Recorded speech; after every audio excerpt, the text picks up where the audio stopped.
बिस्मिल्लाहिर्रहमानिर्रहीम। अस्सलाम वालेकुम स्टूडेंट। आज की वीडियो में हम स्टार्ट कर रहे हैं चैप्टर 12 जियोमेट्रिकल ऑप्टिक्स। और इसके सबसे पहले हम पढ़ेंगे, इसको थोड़ा सा इंट्रोड्यूस करेंगे, देन हम लॉज ऑफ रिफ्लेक्शन पढ़ेंगे, लॉज ऑफ रिफ्लेक्शन पढ़ेंगे और टाइप्स ऑफ रिफ्लेक्शन पढ़ेंगे। Geometrical optics. और इस चैप्टर में हम जो डिस्कस करेंगे वो डिस्कस करेंगे अबाउट लाइट।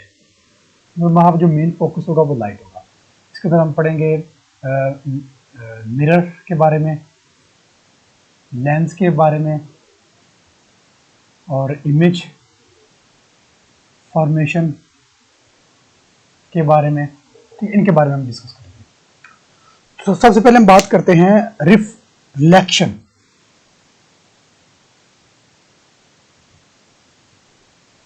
रिफ्लेक्शन क्या होती है? रिफ्लेक्शन का मतलब होता है, देखिए मेरे पास एक बॉल है, उसको मैं वॉल पर फेंकता हूँ, टकराती है, टकरा कर वापस आती है, तो इसको हम बोलेंगे बॉल रिफ्लेक्ट बैक हुई है, बॉल रिफ्लेक्ट बैक हुई है, बॉल रिफ्लेक्शन कर रही है। ठीक है, टकरा कर वापस आना, दैट्स कॉल्ड रिफ्लेक्शन। हम सुबह सुबह तैयार होने के लिए मिरर के सामने खड़े होते हैं, आईना के सामने खड़े होते हैं, तो हमें खुद नजर आते हैं। ये कैसे मुमकिन होता है? ये मुमकिन होता है ड्यू टू रिफ्लेक्शन। आपको पता है कि जो आईना होता है उसकी बैक साइड पे सिल्वर कलर की कोटिंग हुई होती है, लेयर लगी होती है। जब लाइट टकराती है मिरर से तो वो वापस वो ऑल डायरेक्शन में ना, वो ऑल डिफ्रैक्शन में रिफ्लेक्ट होती है, लेकिन कुछ पार्ट उस लाइट का हमारी आईज में भी आता है, जिसकी वजह से हमें अपना रिफ्लेक्शन नजर आ रहा है। रिफ्लेक्शन मतलब रिफ्लेक्ट होना। ठीक है, तो रिफ्लेक्शन को डिफाइन हम यूं करेंगे, व्हेन, क्योंकि इसमें हम लाइट को डिस्कस करेंगे, इसलिए हम लाइट का लफ्ज यूज करेंगे। When light travel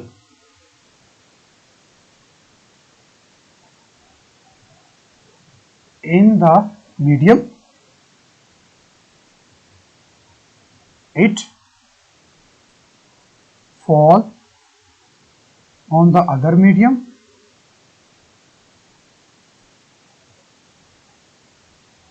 and return back, और ये रिटर्न बैक होती है into same medium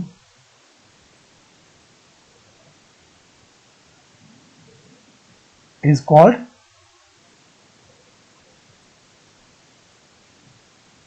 reflection of light. इसको हम बोलेंगे रिफ्लेक्शन ऑफ लाइट। ठीक हो गया। अगर हम इसका थोड़ा सा फिनोमेना देखें, ये किस तरह से हैपन होता है, तो हमारे पास कुछ यूं है। सपोज करते हैं कि ये हमारे पास है, एक सरफेस है, यहां से एक लाइट रे आती है, ये टकराती है, टकरा कर ये उसी एंगल पर रिफ्लेक्ट हो जाती है।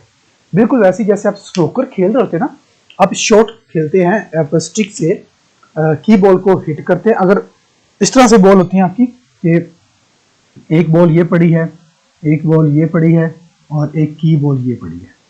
अब आपने इस बॉल को हिट करना है, वन बॉल से अपने थर्ड बॉल को हिट करना है। कैसे करेंगे? डायरेक्ट तो नहीं कर सकते, तो आप क्या करते हैं, ये इसके ना बॉर्डर होते हैं, तो आप यहां से इसको हिट करेंगे, फिर ये इधर जाकर होगी, ऐसे ही ना।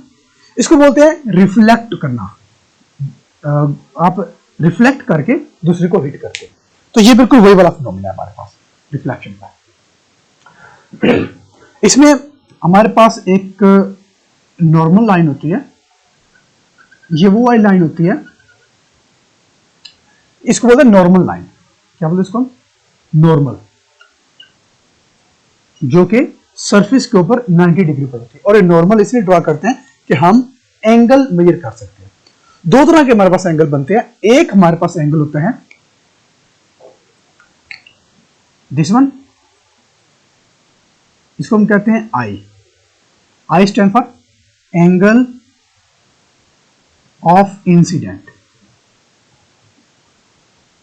इसको हम आई से लिखते हैं। दूसरा हमारे पास एंगल होता है दिस वन, आर, इसको हम बोलते हैं एंगल ऑफ रिफ्लेक्शन, इसको हम स्मॉल आर से लिखते हैं।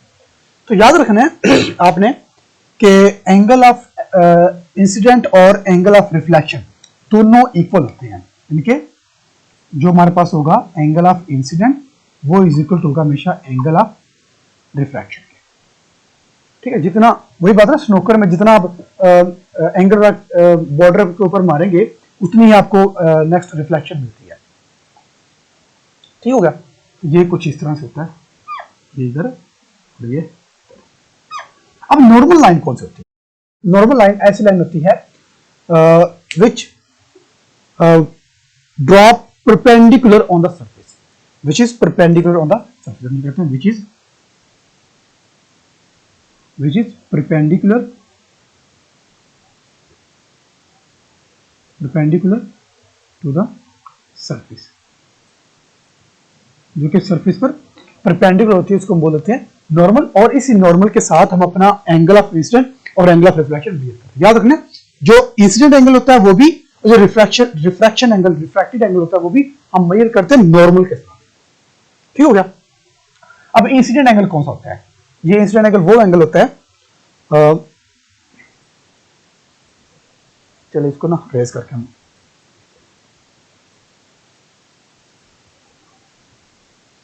एंगल ऑफ इंसिडेंट, ये कौन, इसको हम आई से लिखते हैं, कौन सा एंगल होता है? The angle which make by incident ray with normal, it is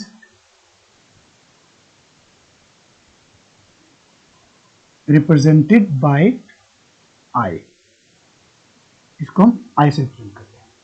ठीक हो गया। दूसरा,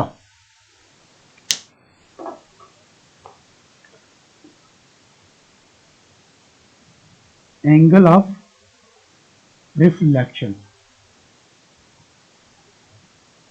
the angle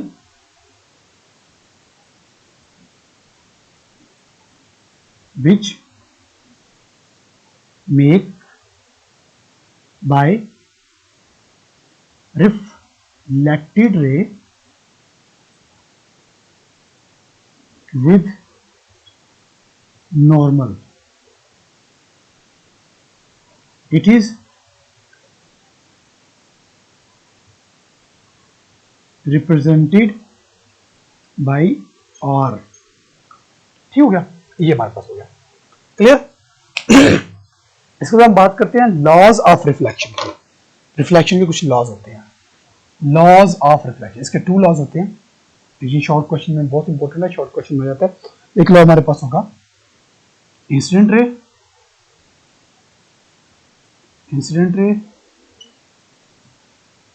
नॉर्मल रे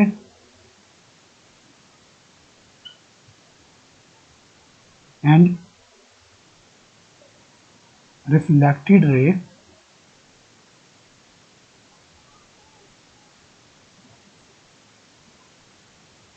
remain in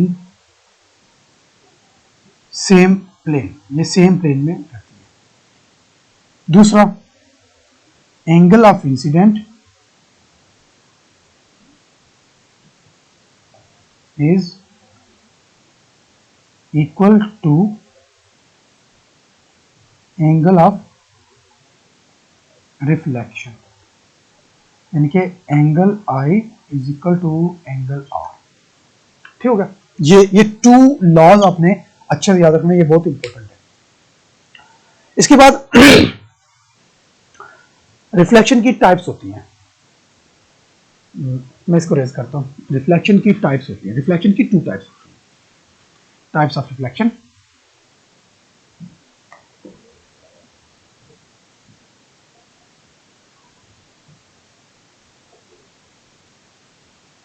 रिफ्लेक्शन की कितनी टाइप्स होती हैं? 2 टाइप्स होती हैं।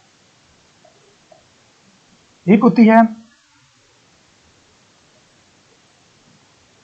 रेगुलर रिफ्लेक्शन और दूसरी होती है इररेगुलर रिफ्लेक्शन। रेगुलर रिफ्लेक्शन और इररेगुलर रिफ्लेक्शन। रेगुलर रिफ्लेक्शन वो होती है अगर रिफ्लेक्शन किसी स्मूथ सरफेस से हो, if reflection occur by smooth surface, तो वो हमारे पास होगी रेगुलर रिफ्लेक्शन। और if reflection occur by rough surface, उसको हम बोल देंगे इरेगुलर रिफ्लेक्शन। ठीक हो गया। जो रिफ्लेक्शन होती है वो डिपेंड करती है सरफेस कौन सी है, सरफेस के नेचर पर डिपेंड करती है। ठीक है, रिफ्लेक्शन हम कहते हैं depends upon nature of surface. ठीक है, रिफ्लेक्शन किस पर डिपेंड करती है, नेचर ऑफ सरफेस पर डिपेंड करती है। इसके अलावा क्या, हम बुक पढ़ रहे होते हैं तो हमें ब्लैक नजर आ रहे होते हैं या कलर कोई भी जो वर्ड्स नजर आ रहे हैं, नजर कैसे आते हैं, क्योंकि जो लाइट होती है वो जब पेज से टकराती है तो वो ऑल डायरेक्शन में रिफ्लेक्ट होती है, ऑल डायरेक्शन में। और अब हम जब देख रहे होते हैं तो कुछ लाइट का पार्ट जो रिफ्लेक्ट होता है हमारी आईज में भी आता है, तो जिसकी वजह से हमें जो राइटिंग है वो नजर आती है। ठीक है, तो ये था हमारे पास रिफ्लेक्शन ऑफ लाइट, जिसमें हमने पढ़ा है रिफ्लेक्शन ऑफ लाइट की डेफिनेशन, इसके लॉज और इसकी हमने टाइप्स पढ़ी। Thank you.